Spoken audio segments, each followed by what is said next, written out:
Mother grieves after daughter succumbed to chop wounds. I am lonely, afraid, weak. I don't know how I am going to hold up.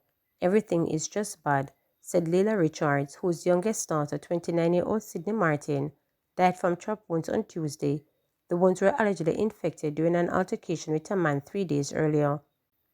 I am feeling terrible. She lives the longest here with me. All of the others moved out long time ago. Me and she here with the 2 grandkids.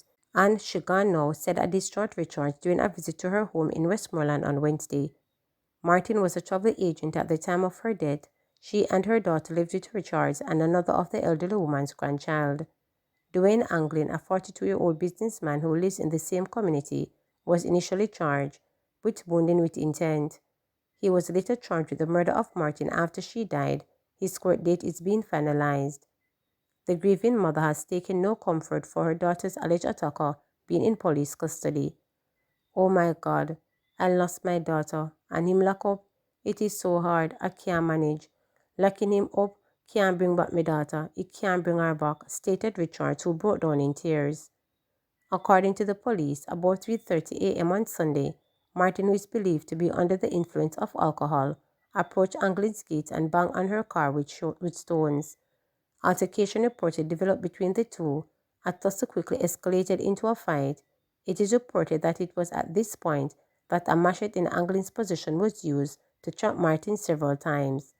Richard said she was in bed when she heard snapping sounds, as if someone was being beaten.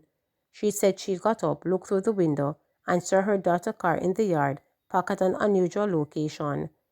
Richard said she went outside and was looking up the road when she heard her daughter crying out. She said she ran to the location and saw Anglin standing over her daughter, who had chop wounds to her head and other parts of the body. She said her daughter, clutching the man's hand, asked, "What me do you?" The Rasta man said to me, "Let she go me here." So I pulled Sydney's hand off his ear and held on to her and carried her home. I called my son and he came and took her to the hospital, Richards told reporters. She said Anglin clutched a vest in his hand, which she said Martin had broken from the vehicle. "I can't believe it's just a little vesta that they chop her for," bemoaned Richards. Martin was rushed to the Savannah Lamar Public General Hospital, where she was admitted in serious condition. She was transferred to the Connor Regional Hospital in St. James, where she died on Tuesday. Richard said the incident took such a toll on her, she had been unable to make the journey to visit her daughter at Cornwall Regional Hospital. "I was so weak, I had to beg others to go for me, my son and my brother, and I asked my neighbor over there and they followed them," she stated. In the evening, after my brother and son went there and said they look at her, when they reached part of the way, the hospital called them and told them to come back. When they went back, she died, stated Richards. She said Martin's daughter, who is celebrating her 12th birthday on November 23rd, has been left reeling from her mother's death. She's taken it very hard. From Sunday until now, she hasn't eaten a piece of food. All she does is cry, stated Richards. Watery graves. Flooding from Tropical Storm Raphael has inundated backyard graves and pit latrine in Little London, Westmoreland, sparking alarm among the council and health officials who are concerned about the potential health hazard. On Thursday, Chief Public Health Inspector for Westmoreland Steve Morris and his team, which visited the community the day earlier, is monitoring the situation. Our education unit and health inspectors have been out there. The vector control team is aware of what is happening, he told reporters. Morris urged residents to take precautions and appealed to them to avoid venturing into the water barefooted. All the height of the flooding in his division on Wednesday, Councillor Ian Mills' Jamaica Labour Party spoke of the need for greater oversight by local authorities. "I know the municipal corporation would have distanced itself from home burials and would not have been given permission, especially in these areas which are water-prone and flood-prone areas. But again, I want to say they need to be more stringent in their approach in terms of monitoring what is taking place.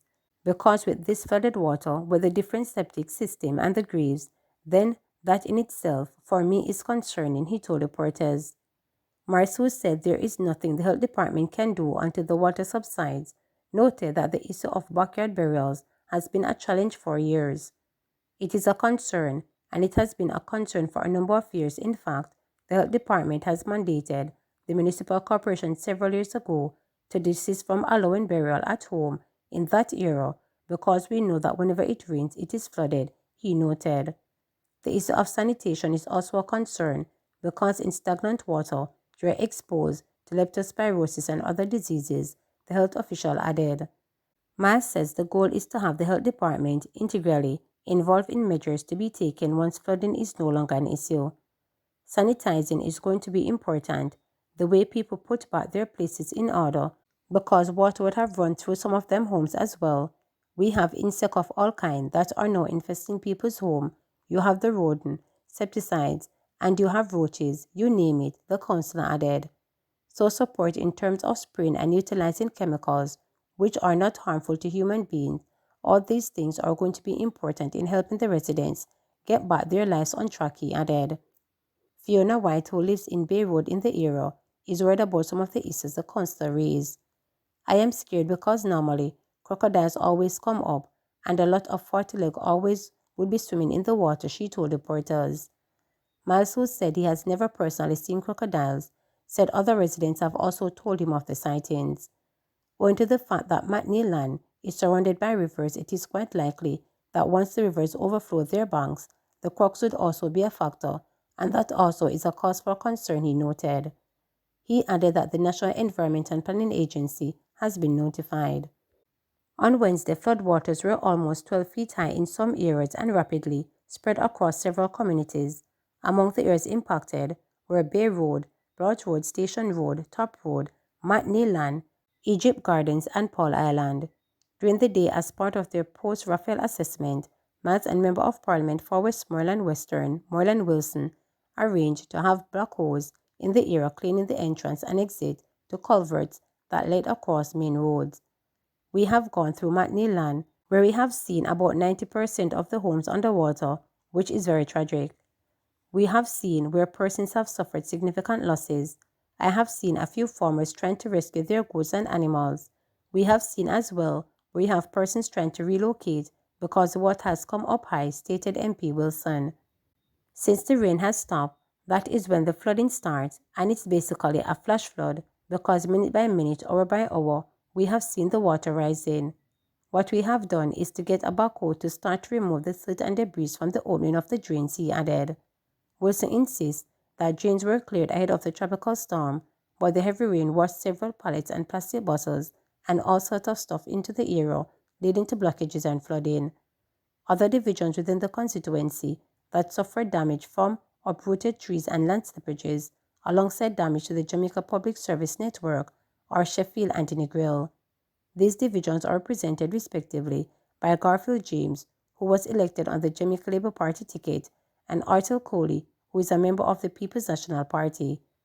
While the government and other agencies are on ground conducting an assessment, Wilson is asking people maroon and in need of assistance to call 1-876-314-4684. Remember to subscribe, like, share, and click the notification bell for daily updates.